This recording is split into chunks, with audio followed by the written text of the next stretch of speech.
Hello friends, स्वागत है आपका ऑनलाइन प्लेटफॉर्म रीजनिंग ऋषि सर पे। फ्रेंड्स, ये पटवार का पेपर था। 22 नंबर आपने दे दिया होगा, एप्लीकेशन पे आ गया है। आज अब हम इनका सॉल्यूशन देखेंगे और सॉल्यूशन में क्या आपने मिस्टेक की, कौन से क्वेश्चन आपसे नहीं हुए और कौन से क्वेश्चंस पे आप और टाइम बचा सकते थे, कितना शॉर्ट तरीके से कर सकते, इसी बारे में आप अपन डिस्कस करेंगे। तो क्वेश्चन पहले पे बढ़ते हैं। क्वेश्चन पहला आपको दे रखा था, पैसेज पे बेस्ड था। ठीक है, ये इंग्लिश में दे रखा है, इसका हिंदी वर्जन ये है। तो ये आपने पेपर अटेम्प्ट किया है तो पढ़ा भी होगा इस पैसेज को पूरा। पैसेज जो बेस्ड है ये आपके भरपूर खरीद हुई है किसकी, गेहूं की राज्य में। ठीक है, जून के अंत तक लोक संस्थाओं द्वारा लगभग 40 से 45 मिलियन टन अनाज का भंडारण हो चुका होगा, जो देश के इतिहास में सर्वाधिक होगा। ये भंडारण देश की आवश्यकता से अधिक होगा। इससे अब देश की खाद्य सुरक्षा को कोई खतरा नहीं रहेगा, चाहे आने वाले लगातार 2 वर्ष अकाल पड़ जाए। परंतु ये आश्चर्य की बात है कि अनाज की भरपूर आवक होने के बाद भी अकाल के बावजूद देश में चारों ओर भूखमरी है। ठीक है, अब कहना क्या चाह रहा है कि गेहूं तो हमारे पास बहुत सारी है, लेकिन क्या हो रहा है, फिर भी भूखमरी फैले जा रही है।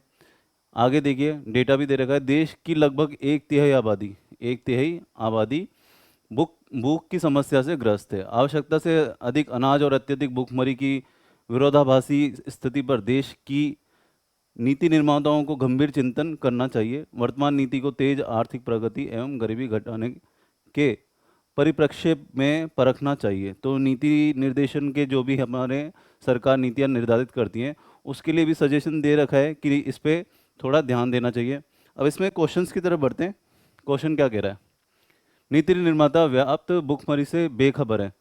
तो देखिए, जो नीति निर्माता जो होते हैं, उनके पास पूरा डेटा रहता है, किस चीज़ का, भुखमरी का भी।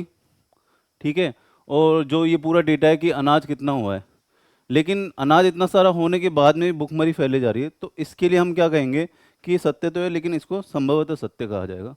ठीक है, क्योंकि क्या हो रहा है कि अपने पास अनाज बहुत सारा है फिर भी भुखमरी फैले जा रही है, तो उसके लिए शायद इनको ये बेखबर है, शायद कह सकते हैं, इसलिए इसको संभवतः सत्य कहा जाएगा। बी इसका सही आंसर होने वाला है। सेकंड क्वेश्चन देखिए, भारत में हमेशा लगातार 2 वर्ष अकाल को झेलने का अनाज भंडारण रहता है। लगातार 2 साल की बात नहीं की गई, इस बार जो भंडारण हुआ है उसकी बात की गई है। देखिए, लगभग 40 से 45 मिलियन है ना, और कब की हुई है, भारत के उत्तर पश्चिम राज्यों में गेहूं भरपूर खरीद हो रही है और जून के अंत तक। तो इसी साल की बात हुई है, अगले साल की बात नहीं हुई है, तो लगातार की बात नहीं हुई। इसलिए इसका आंसर हम क्या देने वाले हैं, इसका आंसर जो होने वाला है संभवतः असत्य। संभवतः असत्य क्यों, क्योंकि क्या है कि जो 2 वर्ष का डेटा दे रखा है वो सिर्फ इस वर्ष का है, लगातार का नहीं, आने वाले 2 साल में आएगा नहीं आएगा, इसलिए इसको संभवतः असत्य कहेंगे। देश की 30% से अधिक आबादी को प्रतिदिन 2 बार का भोजन भी नसीब नहीं होता है। तो देखिएगा, इनमें ऑप्शन लगभग 4 या 5 तरह के ऑप्शन होते हैं। या तो आप देंगे पूर्णतः सत्य, या देंगे पूर्णतः गलत। पूर्णतः सत्य कब होगा, जब पैसे से as it is line match हो जाए, तब आपको पूर्णतः सत्य देना है। पूर्णतः गलत कब देना है, जब पैसेज में दी हुई बात के विरोध में जा रही हो। ठीक है, ये तो हाँ बोल रहा है लेकिन क्वेश्चन में ना के बारे में बोल रहा है, या क्वेश्चन में ना हाँ के बारे में बोल रहा है, पैसेज में ना दे रहा है। ठीक है, नेगेटिव आ रहा है, तो पूर्णतः गलत देना है। संभवतः सत्य और संभवतः सत्य अभी अपन ने किया है क्वेश्चन, कि भाई बात तो मैच खा रही है लेकिन पूरी तरीके से मैच नहीं खा पा रही। तो यहाँ पे देखिए, बात की गई देश की 30% से अधिक आबादी को प्रतिदिन 2 बार का भोजन नहीं मिल रहा है। पैसेज में ये साफ साफ कहा गया है कि एक तिहाई आबादी भूख। एक तिहाई का मतलब क्या होता है, 1/3 का मतलब होता है आपके 30%। ठीक है, तो पैसेज में सीधी सीधी लाइन दे रखी है, इसलिए उस वाले क्वेश्चन का हम आंसर क्या देंगे, निश्चित रूप से सत्य। फर्स्ट इसका आंसर होने वाला है। तो यही होता है इसमें पैसेज में, और कुछ भी नहीं है। आप पीवाईक्यू भी हमने पूरे सॉल्व करवाए हैं, इससे पहले भी बहुत सारे पेपर में हमने पैसेज डाला है, जिससे आपकी प्रैक्टिस अच्छे से अच्छे हो। ठीक है, बढ़ते हैं अगले क्वेश्चन की तरफ। अगला क्वेश्चन फ्रेंड्स, ये ब्लड रिलेशन का दे रखा है, कोडेट दे रखी है, और कोडेट में देखिए बोल रहा है कि एल का पी से क्या संबंध है। एल का पी से क्या संबंध है, यहाँ आपको पी दे रखा है। अब पी को क्या स्वयं को मान लीजिए। ठीक है, अब पी से ओ पे चलेंगे। मेरे डॉलर का मतलब क्या दे रखा है आपको, बेटा, तो मेरे बेटे। स्टार का मतलब दे रखा है आपको बहन। मेरे बेटे की बहन क्या होगी, मेरी बेटी। और मेरी बेटी, फिर प्लस दे रखा है आपको, प्लस का अर्थ दे रखा आपको पिता। मेरी बेटी के पिता कौन, मेरे पति, मेरे पति। और मेरे पति आगे देखिए क्या दे रखा है, परसेंटेज। परसेंटेज का अर्थ रखा है बेटी। मेरे पति की बेटी कौन, मेरी खुद की बेटी। ठीक है, तो आंसर क्या हो जाएगा, बेटी। एल का पी से पूछा गया है तो एल पी की क्या लगेगी, बेटी लगेगी। और अगर पी का एल से पूछता तो पी कौन होती, एल की माँ होती। तो सही आंसर जो होने वाला है इसका बी आंसर होने वाला है। बढ़ते हैं अगले क्वेश्चन की तरफ। 5 छात्रों आकृति, करण, लीजा, मनीषा और रेखा की ऊंचाइयों की तुलना की गई है। तो फ्रेंड्स ये रैंकिंग से संबंधित प्रश्न है। और रैंकिंग के लिए मैंने आपको पहले ही बताया था, इस साइन का हम यूज़ करते हैं। बड़ों को इस तरफ रखना है, छोटों को इस तरफ। बचपन में हमने खूब इस साइन का यूज़ किया, ग्रेटर देन और लेस देन के लिए। तो देखिए इन्फॉर्मेशन जैसे जैसे दे रहा है हमें वैसे वैसे सेट करना है और अंत में प्रश्न का आंसर दे देना है। किरण की ऊंचाई केवल 2 छात्राओं से अधिक है। तो किरण जो है वो केवल 2 छात्राओं से अधिक है, बाकी सबसे छोटी है। बाकी सबसे छोटी है। 5 दे रखे थे, तीसरी ये हो गई, बीच में है मतलब किरण। ठीक है, मनीषा की ऊंचाई रेखा से तुरंत अधिक है और किरण से तुरंत रेखा किरण से तुरंत अधिक है। ठीक है, तो ये रेखा जो है किरण से तुरंत अधिक हो गई और मनीषा जो है वो रेखा से तुरंत अधिक हो गई। यहाँ के सेट हो गए, बच गए 2। तो 2 की आपको इन्फॉर्मेशन दे नहीं रखी है। क्वेश्चन की तरफ बढ़ते पूछ क्या रहा है, रेखा कितनी छात्राओं से लंबी है। तो इस डायग्राम को देख करके हमें लग रहा है पांचों सेट तो हैं ही। तो रेखा कितनी छात्राओं से लंबी है, एक छात्रा से, और वो है मनीषा। तो इसका आंसर क्या हो जाना है, एक जो है डी पे दे रखा है 1, वो इसका सही आंसर होने वाला है। बढ़ते हैं अगले क्वेश्चन की तरफ। तो ये एनालॉजी से रिलेटेड है और अल्फ़ाबेट दे रखा है आपको। टी से देखिए वी, टी आपका आता है 20 पे, वी 22 पे, तो इसका मतलब +2 हुआ है। यू से डब्ल्यू की तरफ, ये 21 पे, ये 23 पे, तो इसमें भी +2 हुआ है। और एस से यू पे जाएं तो ये 19 पे और वो आपके 21 पे, तो ये +2 हुआ है। मतलब कि +2 करके आप आंसर तक पहुंच सकते हैं। एफ कितने पे आता है, 6 पे, और इससे +2 करूँ तो मैं एच आ जाएगा। जी 7 पे आता है, 7 से +2 करेंगे तो कितना हो गया, 9, और 9 पे कितना आता है, आई। ई कितने पे बताइए, ई 5 पे आता है और +2 कर देंगे 7, 7 पे आपके आता है जी। HIG ऑप्शन में कहाँ दे रखा है, ए पे दे रखा है। सही आंसर जो है ये ए होने वाला है। बढ़ते हैं अगले क्वेश्चन की तरफ। अगला क्वेश्चन फ्रेंड्स क्लासिफिकेशन का दे रखा है। पैटर्न वही लगेगा, अगर आपको जितने भी अल्फ़ाबेट्स है उनकी जो स्थानीय मान रहता है वो आपको पता है तो आप आंसर तक पहुंच सकते हैं। देखिएगा क्या दे रखा है, वी कितने पे, 22 पे, और डब्ल्यू 23 पे। पहले मैं 2 2 का कर रहा हूँ, उसमें आपको आराम से समझ में आएगा। ये 12 पे, ये 13 पे, मतलब कि +1 प्लस है। अगला जस्ट आ रहा है, क्यू कितने पे, 17 पे, एस 19 पे। तो जस्ट बाद वाला क्या आना था, आर आना था, लेकिन आ क्या रहा है, एस आ रहा है। अगला देखिए ए बी, तो 1 और 2, तो यही 2 लेटर से पता लग गया। देखिए टाइम, मैंने कहा था टाइम कैसे बचा सकते हैं। पहले आप क्या 2 2 से ही नंबर डाल करके चेक कीजिए, फिर तीसरे पे चेक कीजिए, फिर चौथे पे, क्योंकि टाइम हमारे पास कम रहता है। तो इसलिए हमने 2 2 से चेक करते ही आंसर पे पहुंच चुके हैं। 17 से 19 नहीं आना था, 17 से 18 आना था, मतलब कि आर आना था। तो सही आंसर हो जाएगा सी। सी इसका जो है सही आंसर होगा। बढ़ते हैं अगले क्वेश्चन की तरफ। अगला क्वेश्चन फ्रेंड्स ये दे रखा है आपको डायरेक्शन का। ठीक है, और मैंने आपको पहले ही बताया था जैसे जैसे इन्फॉर्मेशन दे रखी है वैसे वैसे आप उससे बढ़ाते जाइए और अंत में आप क्या आंसर की तरफ पहुंचेंगे। शिल्पा हर रोज टहलने के लिए पार्क जाती है। एक सुबह वह अपने घर से चलना शुरू करती है और उत्तर की ओर 40 किलोमीटर चलती है। अब देखिए घर से चल रही है, ये घर रहा, एच लिख देता हूँ मैं यहाँ पे, और यहाँ से उत्तर की तरफ 40 चली है। अब देखिए इसके बाद क्या बोल रहे हैं वो, अब उत्तर की तरफ मुख है, दाईं ओर मुड़ती है। इधर मुख है तो दायां किस तरफ होगा, इस तरफ, और इधर से कितना 60 चली है। उसके बाद देखिए फिर वे दाईं ओर मुड़ती है और 40 किलोमीटर चलती है। अब मुख अगर इस तरफ है तो दायां किस तरफ होगा, इसी तरफ होगा, और कितना चलिए 40, तो बराबर इसी के बराबर चला देंगे। उसके बाद देखिए क्या बोल रहे हैं, अंत में वे बाईं ओर मुड़ती है और 30 किलोमीटर चलती है। अगर मुख इस तरफ है तो बायां कौन सा हो जाएगा, जो आपका दायां, तो यहाँ तक 30 चल गई। अब आपसे क्या पूछ रहा है, वह अपने घर से कितनी दूर है। तो मेरी बात देखिएगा, 40 और 40 ये तो बराबर हो गया। ये जो डिस्टेंस है, ये जो डिस्टेंस है ये कितना हो गया, 60, और ये कितना डिस्टेंस दे रखा था, 30। तो टोटल डिस्टेंस कितना हो गया, 60 + 30 बराबर 90। बात क्लियर है। 40 और 40 ये तो बराबर था, यहाँ से यहाँ तक का 60 मैंने लिख दिया, 30 वो है। तो इस पॉइंट तक का जो डिस्टेंस हो गया वो कितना हो गया, 90। और 90 ऑप्शन में दे रखा है, डी में दे रखा है। सही आंसर जो है वो ये होने वाला है। बढ़ते हैं अगले क्वेश्चन की तरफ। अगला क्वेश्चन फ्रेंड्स कोडिंग डिकोडिंग है। मैं चाहता हूँ एक बार आप भी देखिए इस क्वेश्चन को और फिर अपन इसका सॉल्यूशन देखते हैं, ठीक है।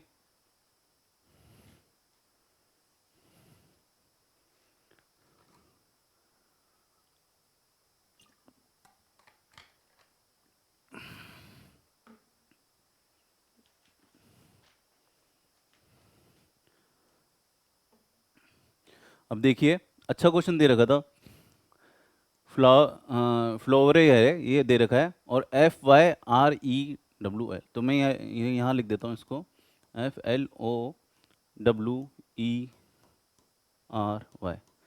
कोड कैसे बढ़ाएं, देखिए एफ का एफ यहाँ रखा गया है, ठीक है। उसके बाद वाई को यहाँ लेकर के आए, उसके बाद एल को पीछे रखा है यहाँ पे, मतलब लेटर्स वही हैं, कोई प्लस माइनस नहीं है, बस उसको रीअरेंज कर दिया गया है।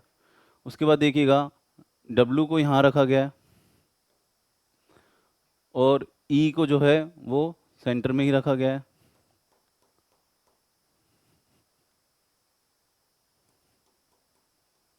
और आर जो है यहाँ रखा गया। कहना क्या चाह रहा है कि जो फर्स्ट लेटर है उसको तो आपने एज इट इज रख दिया, सेकंड लेटर को लास्ट में, लास्ट से ये, फिर आर से ये ओ ये, है ना, और ओ इसने रखा है यहाँ पे। अब ऐसे ही आपको उनको अरेंज करना है। अब देखिएगा ये लिंग्विस्ट दे रखा है, उसके बाद उसका भी अरेंजमेंट यही दे रखा है, मैनिफेस्ट का दे रखा है। मैनिफेस्ट का अपने को देखना है, तो यहीं पे रख देता हूँ मैं, एम का एम यहाँ रख दीजिए। और एम किस में दे रखा था, मैंने कहा था टाइम की बचत करनी है आपको, तो एम आपको ए और डी में दे रखा है, क्रॉस कर दीजिए, बी और सी को क्रॉस कर दीजिए। अब आगे देखिए एम के बाद में यहाँ पर रखेंगे टी और ए को रखेंगे पीछे, तो एम टी ए आपको सिर्फ ए में दे रखा है और डी में नहीं दे रखा है। इस तरीके से आप डायरेक्ट आंसर तक पहुंच सकते हैं। मैंने आपको वीडियो की स्टार्टिंग में कहा था कि टाइम की बचत कैसे करें।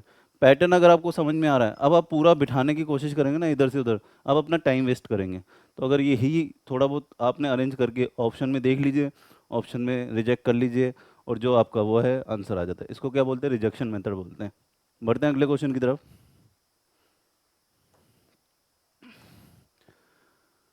तो अगला क्वेश्चन आपको दे रखा है कि सीटिंग अरेंजमेंट का है। 6 लड़के राहुल, राम, रमेश, सोहन, साहिल और अनिल उत्तर दिशा की ओर मुंह करके बैठे हैं, ठीक है, एक ही पंक्ति में, मतलब कि ये पंक्ति में बैठे हैं। अब मैंने आपको पहले भी बताया है कि अगर सीटिंग अरेंजमेंट का क्वेश्चन है, सीटिंग अरेंजमेंट का क्वेश्चन है, तो आपको सबसे पहले क्या करना है, आपको सबसे पहले व्यवस्था बिठानी है उनकी बैठने की। सर्किल है तो सर्किल बनाइए, पंक्ति है तो पंक्ति बनाइए, चौकोर मेज है तो चौकोर मेज बनाइए, षटकोण है तो षटकोण मेज बनाइए, ठीक है। इस तरीके से हम पहले पहले क्या करेंगे, इनकी व्यवस्था बिठाएंगे बैठने की। एक, दो, तीन, कितने फ्रेंड्स हैं, 6 फ्रेंड्स हैं, 4, 5 और 6, 6 की मैंने व्यवस्था यहाँ बिठा दी है। आगे देखिए क्या बोल रहा है, राहुल अनिल के बाएं से चौथे स्थान पर है। राहुल जो है, अब ये देखिए यहाँ जो होगा आपका दायां, इस तरफ जाएंगे तो दायां, और इस तरफ जो होगा बायां। अब देखिएगा राहुल जो है वह अनिल के बाईं ओर है, चौथे स्थान पे। अब देखिए अनिल या तो यहाँ बैठ सकता है या यहाँ बैठेगा, क्योंकि अगर यहाँ बैठेगा तो राहुल यहाँ बैठ जाएगा, बाएं से अगर 5 चले, और अगर यहाँ बैठता है तो राहुल यहाँ बैठ जाएगा। आगे इन्फॉर्मेशन देखते हैं। जैसे जैसे दे रखा, देखिए तुक्का नहीं मारना है, एक बार यहाँ बिठा दिया और बाद में पता लगा यार अनिल तो यहाँ बैठने से आंसर आना था, तो मैं दोनों पॉसिबिलिटी लेके चल रहा हूँ, ठीक है। आगे क्या बोल रहा है, राम सोहन के दाएं से दूसरे स्थान पे। राम जो है वे सोहन के दाएं से दूसरे स्थान पर है। सोहन का दायां, तो सोहन सोहन यहाँ बैठेगा, और दूसरे स्थान पे एक, और ये दूसरे पे तो राम खुद ही बैठा है। आगे बात करते हैं, रमेश राम के दाएं से दूसरे स्थान पे है। राम के दाएं रमेश, एक छोड़ दिया मैंने गैप, और यहाँ रमेश बैठा है, ठीक है। राम के दाएं दूसरा। अनिल पंक्ति के अंतिम छोर पर नहीं है। अब यहाँ से मेरी चीज़ें बहुत क्लियर हो गई। अनिल को अगर मैं यहाँ से हटा दूँ क्योंकि अंतिम पे नहीं है, तो आपके क्या है कि राहुल कहाँ बैठेगा, राहुल यहाँ बैठेगा। अब देखिए ये जो पोजीशन है ना, ये पोजीशन मेरे को बिठानी है, कैसे बैठेगी, अगर मैं सोहन को यहाँ बिठा दूँ, ठीक है, तो एक गैप छोड़ के राम यहाँ बैठ जाएगा, और एक गैप छोड़ करके रमेश यहाँ बैठ जाएगा। कंडीशन पूरी की पूरी सेट हो चुकी है। लास्ट में जो बढ़ जाता है वो अंतिम फ्रेंड बच जाता है साहिल। तो इस तरीके से इनको सेट करते हैं। जैसे जैसे इन्फॉर्मेशन दी जाती है उसको वैसे वैसे अरेंज कर दीजिए। कोई भी ये इन्फॉर्मेशन को अपने को छोड़ना नहीं है। यहीं आप गलती करते हैं सिटिंग अरेंजमेंट और पजल में, कि आप इन्फॉर्मेशन छोड़ देते हैं, आप सोचते हैं कि इसको बाद में कर लेंगे। हर इन्फॉर्मेशन को ध्यान रखना है। अब जैसे ये रखा तो ये अरेंजमेंट इस तरीके से अपन ने सेट कर लिया। क्वेश्चन में पूछ क्या रहा है? क्वेश्चन पूछ रहा है राहुल के दाएं से दूसरे स्थान पे, ये राहुल रहा, इसके दाएं से दूसरे स्थान पे कौन बैठा है? साहिल। तो सही आंसर क्या आने वाला है इसका? ए इसका जो है सही आंसर आने वाला है। आसान क्वेश्चन था, इतना कोई टफ नहीं था। हाँ, बाकी कुछ स्टूडेंट हैं जिनका ये टॉपिक कमज़ोर है तो वो शायद है गलत कर सकते हैं। अब देखिएगा, ये दे रखा है आपको सीरीज़ का, इसको कंटिन्यू सीरीज भी बोलते हैं, लेकिन आजकल कुछ अलग पैटर्न पे आती है और ऐसा आपके क्वेश्चन में भी आया था। तो जब इस तरीके के क्वेश्चन आए तो इनको बराबर बराबर डिवाइड कर दीजिए। बराबर बराबर आपने डिवाइड कर दिया है। अब देखिएगा, कंटिन्यू ये सीरीज चल रही है O N M, और रिवर्स में चल रही है O N M L। यहाँ क्या आ जाएगा? L। अब देखिए XW V, एक्स से पहले क्या आता है? Y, ठीक है। TS, और S के पहले क्या आएगा? R। आगे देखिए जे से पहले क्या आएगा? I, और डी से पहले C। तो ये देखिए ऑप्शन में आ रहा है आपके YRLIC, और YRL यहाँ पे आई नहीं, ये क्रॉस हो गया, YRLIC भी इसका जो है सही आंसर होने वाला है। बढ़ते हैं अगले क्वेश्चन की तरफ। यह आपको नंबर का दे रखा था, नंबर सीरीज का, और क्या पैटर्न लग रहा है इसमें अपन देखेंगे। 36 से मुझे बताइए 108 कितना गुना ज़्यादा हो सकता है? कितना गुना हो सकता है? यूनिट डिजिट से खेल सकते हो आप। 6 में अगर अपन 3 का गुणा करें तो 18 आ जाता है, ठीक है। तो ये ऑलमोस्ट बैठ गया 3 गुना, ठीक है। 3 गुना हो गया, 36 का तिगुना 108। अब 108 के बाद सीधा क्या आ रहा है? 54। तो अपन ने क्या करना है? अपने को भाग 2 का देना है, मतलब कि इसका आधा कर देना है। 108 का आधा आप नहीं कर सकते तो 100 का आधा कीजिए 50, और 8 का आधा कितना हो गया? 4। तो कितना हो गया? 54। अब अगला क्या आना है? अगला 3 गुना करना है। 4 × 3 = 12, 15 और 1 16। 162 जो है इसका सही आंसर आने वाला है। सीरीज को अगर आप कंटिन्यू चेक करना चाहते हैं तो कर सकते हैं। 162 का मैं आधा करूं तो 162 का आधा नहीं कर सकते हैं, 160 का आधा कर दीजिए 80, और 2 का आधा 1 81, और 81 जो है यहाँ दे रखा है। तो पैटर्न जो है आपका एकदम सही फॉलो कर रहा है। क्या पैटर्न था? पहले तो गुणा 3 कर दीजिए, उसके बाद भाग 2 का लगा दीजिए। बढ़ते हैं अगले क्वेश्चन की तरफ। तो ये तो देखिए दे रखा है आपको एनालॉजी का, उत्तक विज्ञान। हिस्टोलॉजी दे रखा है, रिलेटेड है टिश्यूज से, मतलब कि किससे रिलेटेड है? उत्तकों से। तो आपका क्या है? इकोलॉजी किससे रिलेटेड होगा? इन्वायरमेंट से, पर्यावरण से, ठीक है। पारिस्थितिकी जो होता है वो किससे रिलेटेड होता है? पर्यावरण से। बढ़ते हैं अगले क्वेश्चन की तरफ। अगला क्वेश्चन फ्रेंड्स ये मिसिंग नंबर का आपको दे रखा है, और काफ़ी अच्छा क्वेश्चन था, एक बार आप देख लीजिए फिर मैं इसका सॉल्यूशन बताता हूँ आपको।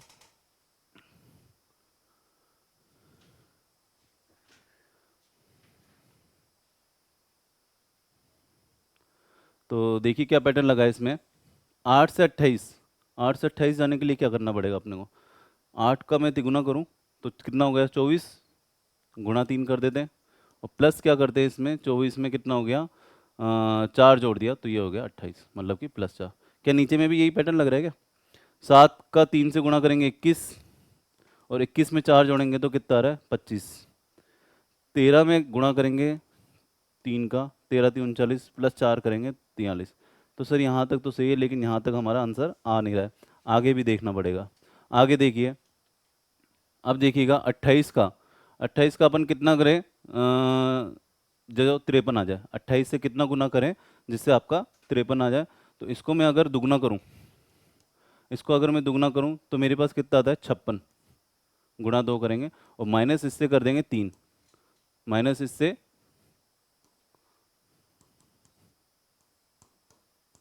तो कितना आ गया आपके पास में? 53। अगले वाले में देखिए 25 का दुगना कितना होता है? 50, 50 में से 3 माइनस करेंगे 47। तो ये पैटर्न एकदम सही बैठ रहा है।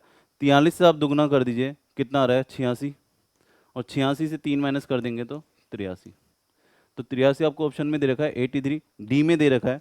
सही आंसर इसका जो होने वाला है डी, इसका सही आंसर होने वाला है। पैटर्न एक बार देख लीजिए आप, गुणा 3 +4 था, फिर गुणा 2 -3 था, ये इसमें पैटर्न था। अब देखिए ब्लड रिलेशन का है, काफ़ी अच्छा क्वेश्चन है ये। क्या बोला है, मनीषा की बहन साक्षी शुभम की पत्नी है।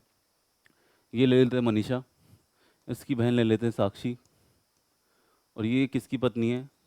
पत्नी के लिए मैं ये दो एरो बना देता हूँ। किसकी पत्नी है? शुभम की। शुभम की है ना। शुभम दर्शन का भाई है। शुभम जो है वो दर्शन का भाई है। मनीषा के बेटे आकाश की एक बहन रेखा है। मनीषा ये रही, इसका बेटा आकाश, इसकी बहन रेखा। ठीक है, आगे देखिए, जो दर्शन की बेटी है। अब जो दर्शन की बेटी है, यहाँ से ये देखिए क्या हो गए, ये दोनों क्या हो गए? हस्बैंड वाइफ हो गए। क्योंकि जाहिर सी बात है, अगर ये आकाश मनीषा का बेटा है और ये रेखा बेटी है, तो पिता इसका अगर दर्शन है तो पत्नी कौन हो जाएगी दर्शन की? मनीषा। यहाँ तक चीज़ क्लियर है। रेखा के पिता दर्शन की माँ, रेखा के पिता दर्शन की माँ, दर्शन की माँ कौन है? सलोनी है। यहाँ पे कौन है? सलोनी।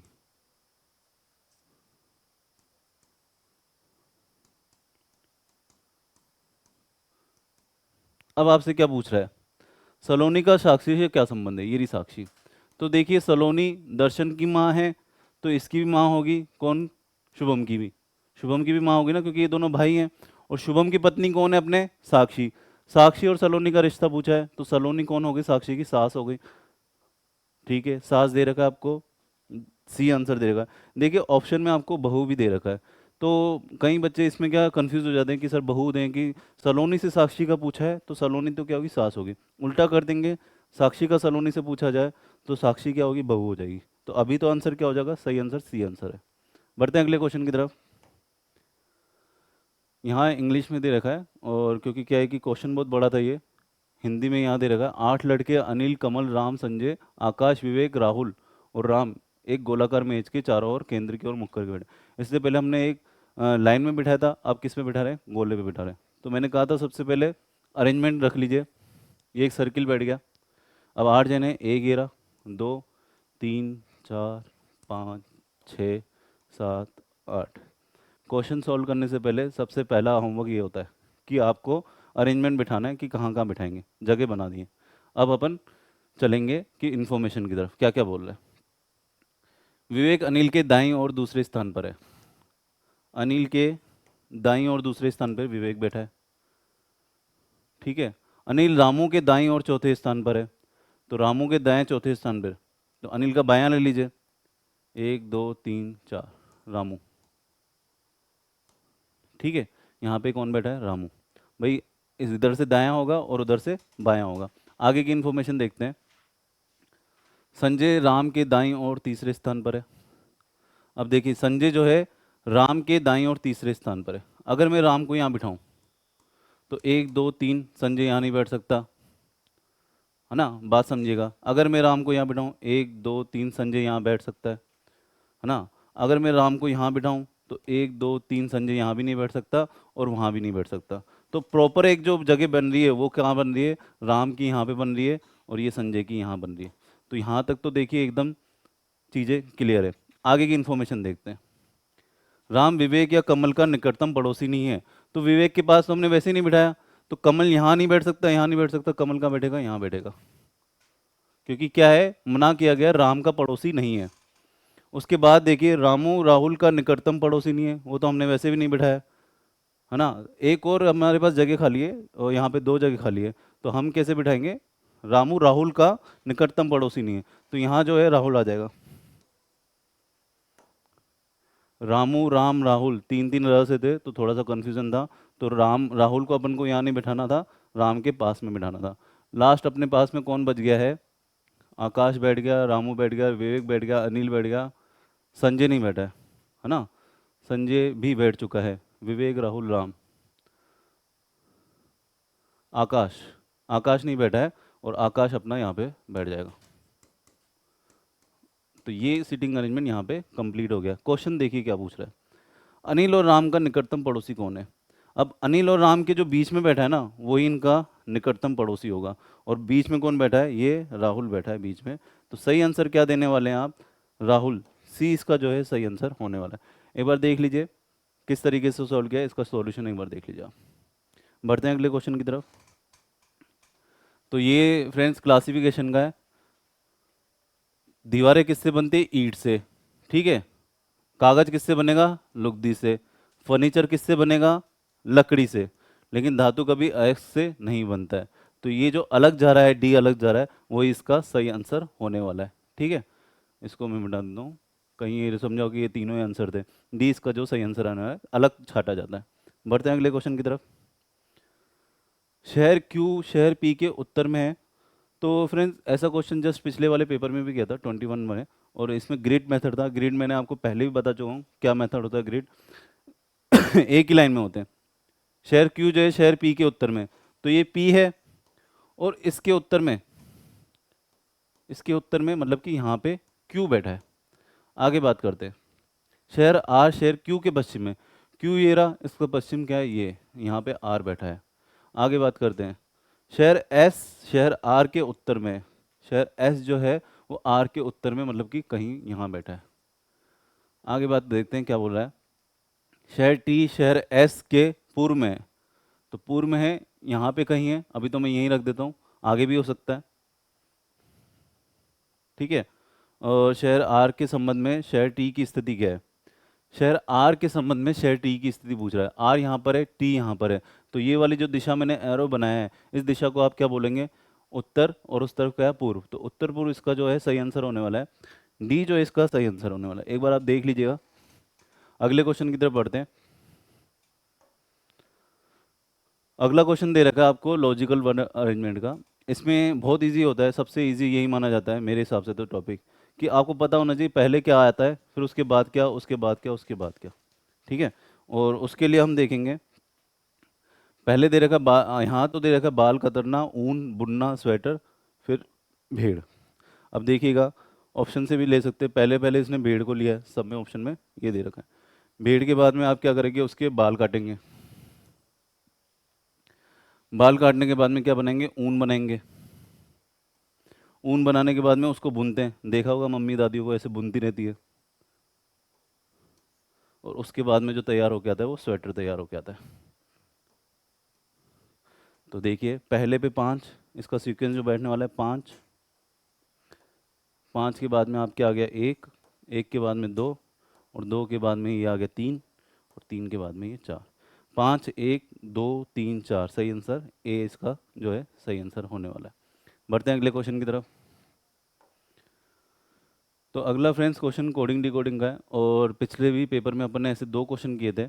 इस पेपर में मैंने कहा था आपको, आप डायरेक्ट क्या है कि क्या पूछा गया है उसको फोकस कीजिए।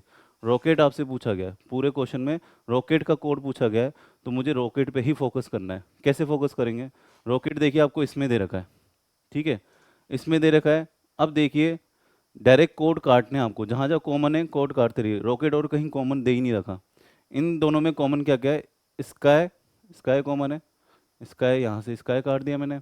और दोनों में कोड कौन सा कॉमन आ रहा है? सी कॉमन आ रहा है। काटने में क्या होता है, रिजेक्शन में बहुत आसानी होती है, जल्दी जल्दी काटते जाइए, जिसका आपको आंसर चाहिए वो आराम से देखेगा। स्टार्स देखिए किसमें कॉमन दे रखा है? स्टार्स आपको यहाँ पे भी कॉमन दे रखा है। तो इसमें देखिए सी भी कॉमन है क्योंकि स्काई भी कॉमन था। स्टार्स में काट देता हूँ। स्टार्स काटने पे मेरे पास में क्या कटेगा इसके अंदर? पी आई डी आई के आई कट जाएगा। अगले में देखते हैं। अगले में एरोप्लेन कॉमन है, एरोप्लेन काट दीजिए। एरोप्लेन का कोड दे रखा होगा आपको डी आई, डी आई दे रखा है ना। तो इस तरीके से काटते काटते आपके पास में क्या बच गया? पी आई बच गया। ये पी आई बच गया। मैंने कहा था इस तरीके से बहुत जल्दी सॉल्व हो जाता है। बाकी एक एक करके कोड निकालोगे ना काफ़ी टाइम लग जाएगा। ऐसे काटते ही जो हमें चाहिए वो लास्ट में आंसर में मिल जाएगा। सी जो इसका सही आंसर होने वाला है। बढ़ते हैं अगले क्वेश्चन की तरफ। कुछ खिलाड़ी कतार में खड़े हैं। वीर आगे से 15वें स्थान पर है और साकेत कतार के पीछे से 20वें स्थान पर है। आर्यन वीर के बाद है, लेकिन उसके और वीर के बीच में 2 खिलाड़ी हैं। साकेत आर्यन के ठीक बाद है। कतार में कितने खिलाड़ी हैं? काफ़ी अच्छा क्वेश्चन है, रैंकिंग का है। तो देखिएगा वीर जो है आगे से 15वें स्थान पे, ये मैं आगे लिख देता हूँ। जरूरी नहीं कि ऊपर नीचे से करना है, ये पीछे से। ये 15वें स्थान पर है कौन? वीर। और कौन है आगे? आगे इन्फॉर्मेशन दे रखी, साकेत कतार के पीछे से 20वें स्थान पर है, यहाँ से ले लेते हैं, और 20वें स्थान पर साकेत है, ठीक है।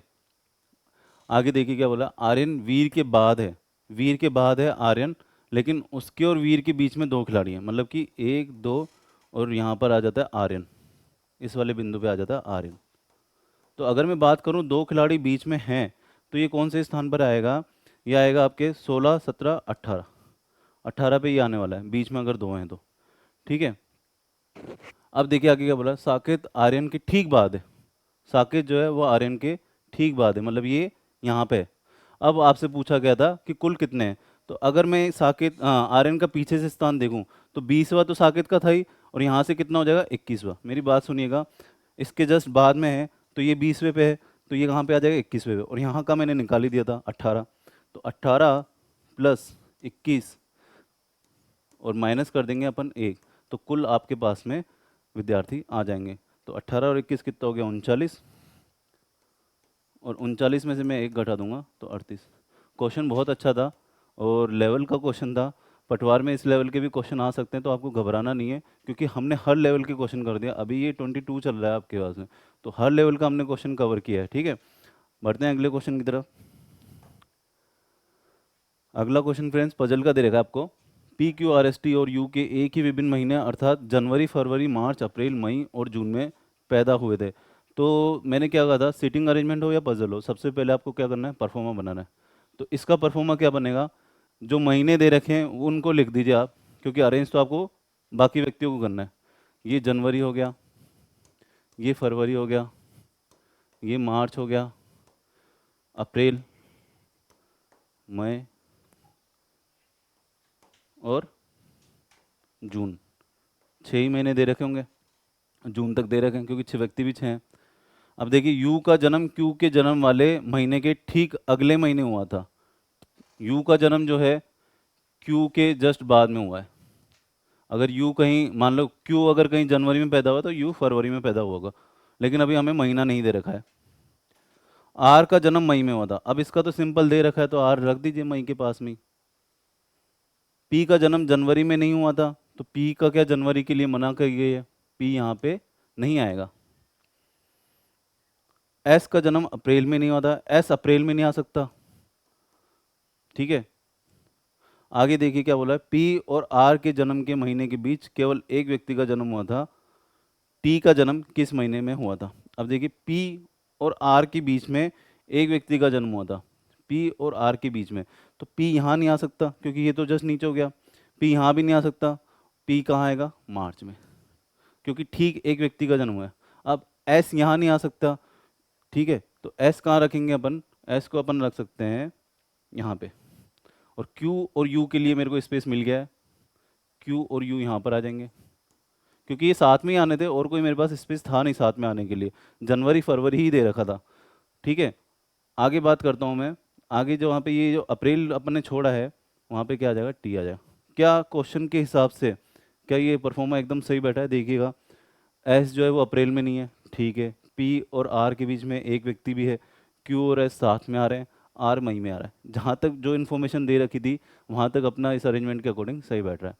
तो क्वेश्चन में देखिए क्या पूछ रहा है, क्वेश्चन में बोल रहा है टी का जन्म किस महीने में हुआ था, तो टी का जो जन्म है वो कौन से महीने में, अप्रैल में, अप्रैल ऑप्शन में दे रखा है, सी इसका जो है सही आंसर होने वाला है। एक बार देख लीजिए, बहुत अच्छा क्वेश्चन था, अरेंजमेंट एक बार आप देख लीजिए।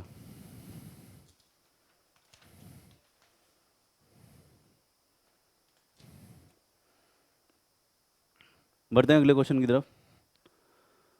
ये तो बहुत ही इजी क्वेश्चन था, क्या दे रखा है, 18, 57 फिर 24। 18 देखिए कितना गुना करूँ मैं, 3 गुना कर सकता हूँ, 3 गुना करने पे कितना आ गया 54, गुणा 3 किया कितना आ गया 54, और 54 से ये कितना ज़्यादा 3 ज़्यादा, तो 57। ऐसे ही 24 का तिगुना की दीजिए, 24 का तिगुना कितना हो गया आपके 72, और 72 में 3 जोड़ दिए मैंने तो कितना हो गया 75। सही है, यही करना था, और 75 आपको सी में दे रखा है, ज़्यादा कोई टफ क्वेश्चन था नहीं है। बढ़ते हैं अगले क्वेश्चन की तरफ। सीरीज़ दे रखी है आपको, अल्फ़ाबेट सीरीज़, और इस तरह के क्वेश्चन हम काफ़ी कर चुके हैं, अब तक आपको प्रैक्टिस हो गई होगी। ए से सी तक जाएंगे +2, डी से एफ तक जाएंगे भी +2, और ई से एच तक जाएंगे, तो यहाँ पे +2 ना होकर के कितना हुआ है, +3 हुआ है। तो एक बार लिख लेता हूँ मैं, फर्स्ट में तो +2 हो गया, दूसरे में +2 हुआ है, तीसरे में जो हुआ है वो +3 हुआ है। तो यहाँ पे हड़बड़ाहट में +2 मत कर देना, पूरा पैटर्न देख लेना। आगे भी देख लेते हैं, ठीक है। सी से ई चलूँ तो +2 ही हो रहा है, एफ से एच चलेंगे तो भी +2 हो रहा है, और एच से के चलूँ तो +3 हो रहा है। 8 से 11 +3 ही होता है। लास्ट का चेक करते हैं हम सीधा ही। 7 से अगर मैं +2 करूँ तो आई, जे से +2 करेंगे तो एल, और एन से कितना करना है, +3 करना है, तो एन 14 पे 3 17 जोड़ देंगे तो मतलब सॉरी 17 हो जाएगा, और ये कितना हो जाएगा क्यू। तो आई एल क्यू ऑप्शन में दे रखा है, डी में इसका दे रखा है सही आंसर। तो +2 और +3 का ये सीरीज था। चलिए लास्ट क्वेश्चन होने वाला है ये, और कोडिंग डिकोडिंग का है। क्या बोल रहा है, बहुत अच्छा क्वेश्चन है ये भी। CHARISMA, इसका 80 दे रखा है, फिर प्रिफेक्शन का आपको दे रखा है 121, काफ़ी मतलब गिनती में दे रखे हैं। तो एक बार मैं क्या करूँगा, इसके क्या दो तरीके से चेक करना होता है। एक बार जो इसमें दे रखा है नंबर, आप उसी का टोटल कर लीजिए, 80 तक देखिए आसपास में आते हैं क्या। तो मैं चेक कर लेता हूँ एक बार, 3 + 8 + 1 + 18 और +9 +19 +13 और +1, अभी तक ये दे रखा था। इसका एक बार टोटल करके देखते हैं, 11 1 12, 12 और 18 30, 30 और 9 39, 39 और ये 20 कितना हो गया, 39 और 20 आपके हो गया 59, 59 में और 13 जोड़ें तो कितना आ गया 72। और ये अभी भी कितना कम हो रहा है, 8 कम हो रहा है। तो 8 कम हो रहा है, एक बार इसके लेटर काउंट कर लीजिए, 1 2 3 4 5 6 7 8 ही लेटर है। तो ये आपका कोड जो है ब्रेक हो चुका है। कोड कैसे ब्रेक हो चुका है, जितने भी लेटर हैं उनको जोड़ दीजिए, और फिर जो लेटर काउंटिंग देख रखिए, 8 है 10 है 7 है, लास्ट में उनको जोड़ दीजिए। तो आपसे किसका कोड पूछा गया था, क्रिएशन का कोड पूछा गया है। तो क्रिएशन का मैं यहाँ पे लिखने वाला हूँ, 3 18, फिर आपको दे रखा 5 1, फिर टी आ गया आपके 20 पे और ये आ गया 9 पे, ठीक है। उसके बाद में ओ रह गया 15 और एन रह गया 14। अब यहाँ देखिए इसका टोटल कितना बैठने वाला है, 21 और 5 25, 25 और 20 45, 45 और 10 55, 55 और 15 हो गया आपके 70, 70 और 14 84, 84 हो गया। लेटर कितने दे रखे हैं इसमें, लेटर दे रखे हैं आपको 3 3 6 और 2 8, इसमें भी 8 ही लेटर दे रखे हैं। तो इसका टोटल कितना होने वाला है, 92 में इसका जो है टोटल होने वाला है, जो कि ऑप्शन में नहीं दे रखा है। टोटल में कहीं गलती की है अपन ने, देख लेते हैं एक बार। 3 18, 5 1 20 9 और OP हाँ 15 और 14, टोटल एक बार चेक कर लेते हैं। 3 18 क्या हो गया 21, और 5 26 होता है, मैंने 25 कर दिया था, यहाँ गलती कर दी मैंने, ठीक है। 26 26 और एक ज़्यादा कर लीजिए, इसको 85 कर दीजिए। 85 और 8 कितना हो गया आपके 93। कभी कभार हो जाती है टोटल में गलती, चेक कर लेते हैं, वापस सही हो जाता है। ए जो है इसका 93 इसका सही आंसर होने वाला है। तो यहाँ पर हमारा ये सॉल्यूशन ख़त्म हो गया, क्योंकि अंतिम क्वेश्चन था ये। और आगे भी आपको 23 24 25 जो है आपके पेपर के वीडियो सॉल्यूशन हम लेके आएंगे। तब तक के लिए धन्यवाद, बाय बाय।